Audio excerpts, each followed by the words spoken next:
We have information from various sources that a similar provocation, and I can't call it anything other than a provocation, is being prepared in other parts of Syria, including the southern suburbs of Damascus, where they're again preparing to release some similar chemical substances and accuse the Syrian authorities of using them.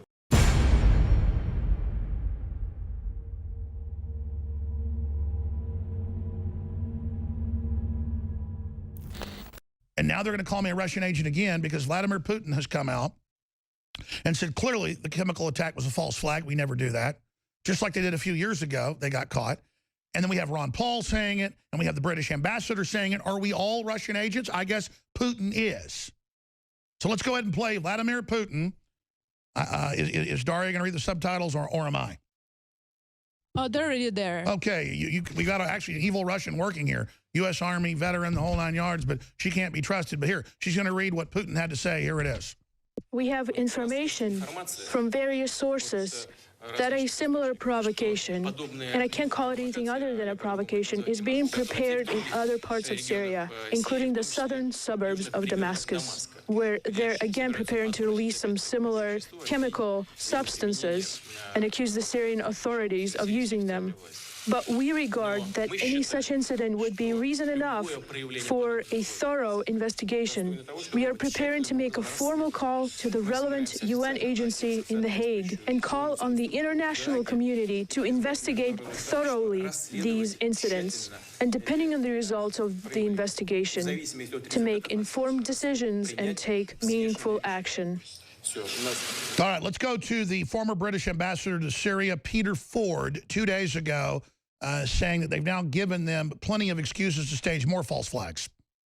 And based on previous experience, including Iraq, we can see that we cannot take at face value what the so-called intelligence experts tell us, not when they have an agenda. But come back to the main point. It's not going to end here, and we are likely, Britain, to be dragged into it, because Trump has just given the jihadis 1,000 reasons to stage fake flag operations, seeing how successful and how easy it is with a gullible media to provoke the West into intemperate reactions. They will very likely stage an operation similar to what they did, and this was documented by the United Nations in August last year. They mounted a chlorine gas attack on civilians, and they tried to make it look like it was a regime operation. This, mark my words, you're hearing it here, and it will happen, and we'll get all the warmongers coming to tell us that Assad is defying us and we must go in more heavily into Syria. This will be fake flag. Fake flag, a new term is coined. Better than false flags, the public can actually understand what that means. Meanwhile, I have the report I'm going to play in a few minutes. CNN attacked myself and others for saying that this was a false flag. And they always say that we have no proof. They don't actually show us with the proof. I'm going to play Ron Paul first. But it just illustrates the fact that the rebels have been caught red-handed once, and at least 3 other times partially, launching attacks on themselves. Once it blew up on them as they were preparing to launch it inside a city area. And they've done this before, so Putin rightfully is saying they'll probably detonate it in Aleppo or somewhere like Damascus in a suburb and then say it's ours.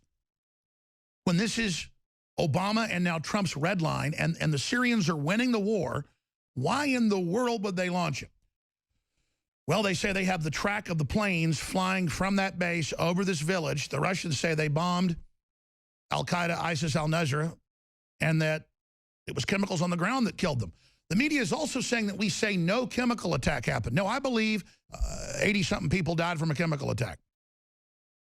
But I want to ask again, why were we all shown the images of dead kids when we never see the images of dead kids when it's jihadis running over people in London or in Luxembourg or in Stockholm, Sweden, or in Brussels, Belgium, or in Paris, France, or in Nice, or in Berlin, or in Cologne? You never see that. But you saw it here, didn't you?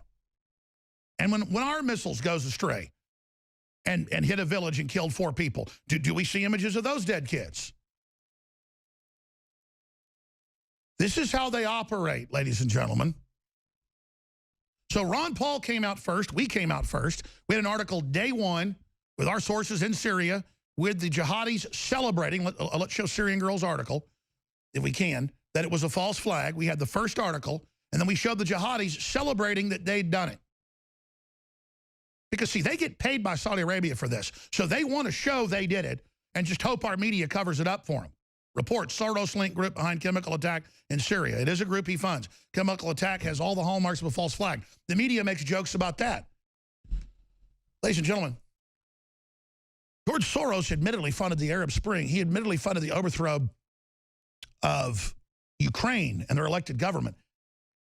He's hardcore. He's crashed major governments' currencies. He's a James Bond villain in the real world. But the media makes jokes. Oh, the little sweet Soros, he says he would be behind it. George Soros, at age 15, was rounding up Jews by the thousands. He's a famous Nazi collaborator. If you're rounding up people, your own people, by the thousands and marching them off to death after you rob them when you're 15, what do you do when you're 87 or whatever he is? But the media, again, makes jokes. Oh, Alex Jones says it could be a false flag. I mean, Soros was demanding February 2nd that Trump overthrow Assad. The good news is Trump's coming out, as I told you yesterday, and saying, I don't want a no-fly zone. I don't want to widen this. I don't want to topple Assad. It's his surrogates that are doing it, and they've proven they're out of control. I don't believe it's a double message like we've been hearing from Pachenik. I think Pachenik's right on most things. But Trump's told confidants and others that, no, he doesn't want this, as he always said. But he wants to say nobody better use chemicals because we don't know who did it either way. And that's now what the Secretary of Defense has come out and said. He said, and so has the Secretary of State, we're doing this to deter chemicals. They were supposed to give up the chemicals, and the chemicals were at that base. Now, is that true? We don't know 100%. But I know from inside the White House what Trump believes. I told you first that he believes he's sending a message on chemical weapons, and now that's what they've said. They've come out again last night and today and said, do not use chemicals, anybody. Well, how do you deter, then, the rebels from staging false flags, fake flags, as the British ambassador called it? But notice MSM won't show you Putin, the British ambassador, or Ron Paul. I guess Bill O'Reilly did a few nights ago and made fun of Ron Paul. That's it. No one else is showing serious statesmen that are respected. Say what you want about Putin. He's respected when the president of Russia says that they think it was staged and they think more is coming. That should be on our news. Let's go ahead and play Ron Paul from his own show last week. And we've got Ron Paul again on RT. In fact, I want to play both clips, but here's Ron Paul on his own program. And who would benefit? It makes no sense, even if you were totally separate from this and take no sides of this, and you were just an analyst. It doesn't make any sense for Assad under these conditions to all of a sudden use poison gases. It's zero. I think it's zero chance that he would have done this, deliberately. We got one more clip of him on RT that's a lot longer, but we'll just play part of it right now where he basically says the same thing. So this is not kooky. This is what most people geopolitically believe and know, because you have a group that's been caught doing it before.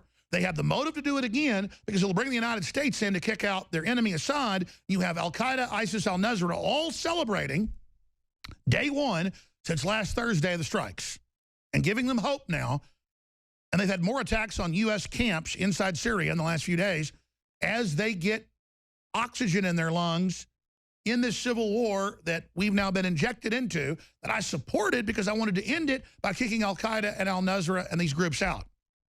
But that's not happening now, it looks like. So things are spiraling out of control. I'm going to cover China in the next segment, which is really the big enchilada. But right now, let's get back to Ron Paul's clip. They needed a so-called excuse. They worked real hard, that is our government and their coalition, an excuse to go into Iraq so they concocted stories, all kinds of things. And that's what this is part of. I don't know why, if any of it is true, why they couldn't wait and take a look at it. You know, a few years ago in 2013, there were these similar stories that, didn't go anywhere because with a little bit of a pause, there was a resistance to it built up in our Congress as well as the American people, they thought it was all, a fraud and that nothing like that was happening. And right now, I just don't see how it could conceivably be what they claim, because it's helping ISIS, it's helping Al Qaeda, it's helping the enemy that we're supposed to at least be fighting. That's right. Bingo. Total bingo. Everything there's total veritas. Who can deny it? Now, I'm going to play this and really try to not start it and stop it, because I want to come back and get into the North Korea situation with China that's probably 10 times bigger than this, but this is all illustrative of how our media deceives. Here's CNN trying to drive a wedge in Trump's main populist support base, trying to give us attention, hoping we do it more. I could care less about being on CNN, trying to get us all to throw the baby out with the bathwater and be mad at Trump,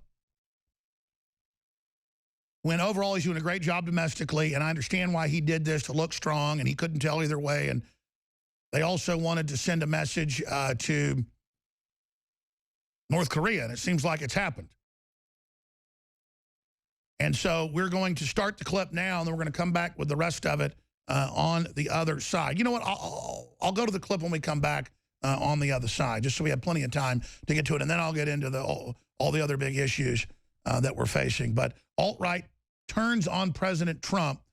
We'll detail exactly what's happening there when we come back. First off, I talked earlier about how Google, Media Matters, the Democrats, Facebook, Twitter, YouTube, they're all bragging, hey, we've demonetized InfoWars 75%. Paul's got all the graphs. He's broken that down last week.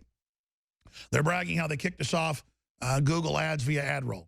They brag how they're not letting, they're age restricting us, and just mild videos that we covered that would never be age restricted on CNN. They are strangling us 100 different ways, basically, and admitting it. Understand, they've sold this to the left that, oh, it's cute and fun if we shut up the nationalists, the patriots, what they call the alt-right. That's a form of dehumanization. I'm not the alt-right. I'm a libertarian who really wants prosperity and freedom for everybody. I fight real racism. I fight real classism. I want prosperity. That's why I'm against this war expanding and all the rest of it. And that's why I'm critical of Trump. When Democrats wouldn't be critical of Hillary doing this, you can bet your bottom dollar. I have integrity. I have credibility. I don't get my funding from political parties or big corporations. I get it from listeners that support us and buy the products at InfoWarsStore.com. But we're able to finish funding ourselves with outside advertising, which they're trying to kill. Now, the good Lord's opened a lot of other windows to us to support us, so I'm very thankful. But if you're not spreading InfoWars.com articles, if you're not telling people, hey, this is the forbidden site, this is the cutting edge, this is the guy they want to arrest as a Ruski because he actually cares about the country and really is moral. This is the guy they physically attack. This is, if you want us to win, understand we're fighting for you. And we need you to spread the word, to pray for us, and to financially go to InfoWarsStore.com and buy some of the great products you need. Sign up for auto ship and get 10% off. And that way you know you're committed and get a big discount. We'll be right back.